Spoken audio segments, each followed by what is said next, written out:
Turn with me to the book of 2 Corinthians, chapter 8, verse 1 to 5.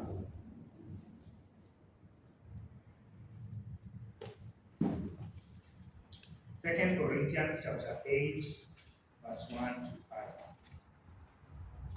We want you to know, brothers and sisters, about the grace of God that was given to the churches of Macedonia during a severe trial brought about by affliction.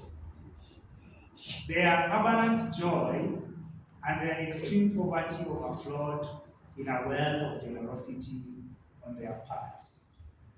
I can testify that according to their ability, and even beyond their ability, of their own accord, they begged us earnestly for the privilege of sharing in the ministry to the saints. And not just as we had hoped. Instead, they gave themselves first to the Lord and then to us by God's will. So Paul, talking to the church in Corinth, he gives them an example of another church called Macedonia. And he says that the church in Macedonia was poor, and it was composed or made up of poor people.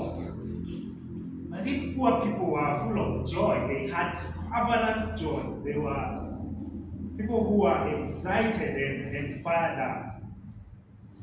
And he says that they begged Paul and the team to be a part of the giving that Paul was collecting. Paul was collecting an offering from the Gentile churches so that he could take to Jerusalem for people who were affected by a huge drought and were suffering from lack of food and hunger. So we have established that giving is first of all a worship to God. Giving is not what we are told everywhere, but giving is part of our worship to God. You go to the Bible from Genesis.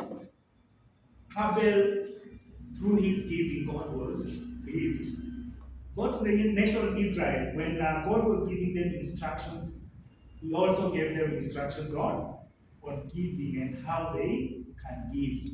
And you see, even Paul in his ministry will say he was given to helping the poor, to collecting so that he can help the poor among them.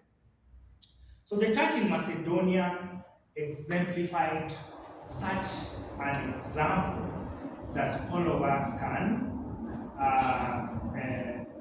embrace.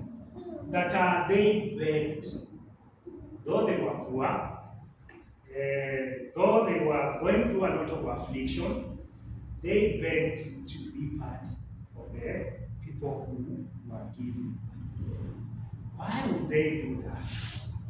Why would a person who is poor and in need beg to be a part of giving?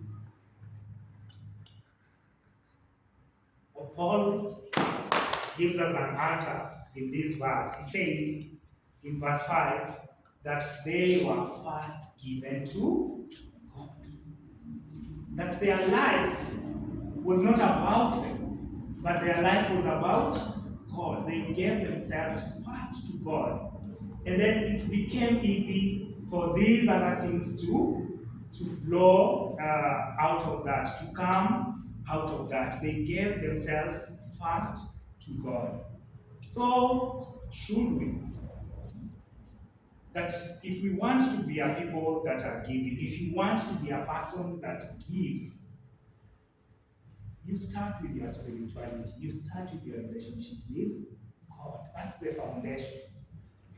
That if your relationship with God is on the right trajectory, or if you are working and establishing and growing in faith in your relationship with God, what happens is that you are able to see things clearly. You are able to detach yourself from stuff. You are able to trust God. You say, I have 2 shillings. Let me share one and use one because He's a God who provides. Your eyes are open. So you want to please God. You are giving because you want to please God. You are giving because you want to uh, to help God in His ministry. You see, to help God meet a need. You see, when we were kids, we were told that when you give, the money goes to heaven. But we know the money just goes round here. It will do something in the ministry. It will help somebody here in church, and it will even help somebody beyond here in church. So, what are some of the things that we can pick from this? That the first thing is you give yourself up to God first. Work on your relationship with God. Love God with all your mind, with all your heart, and with all your strength. And then love other people as you love yourself. It will be easy for you to give. The other thing that you can learn from these people is scan for needs in your environment. Here in church, scan for needs and strive to be a part of meeting these needs. Give to help the church and give to help the people around you.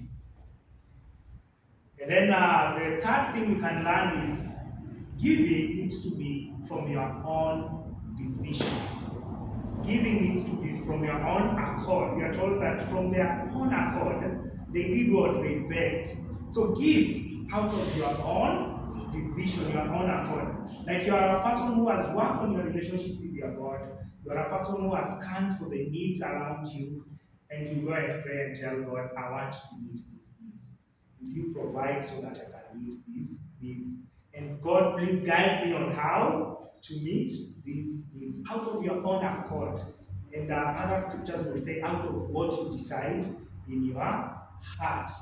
And then the last thing we can learn from these people, or for today, the last thing for today, because when you read that chapter, it's so rich, is give beyond your ability, or at least give within your ability.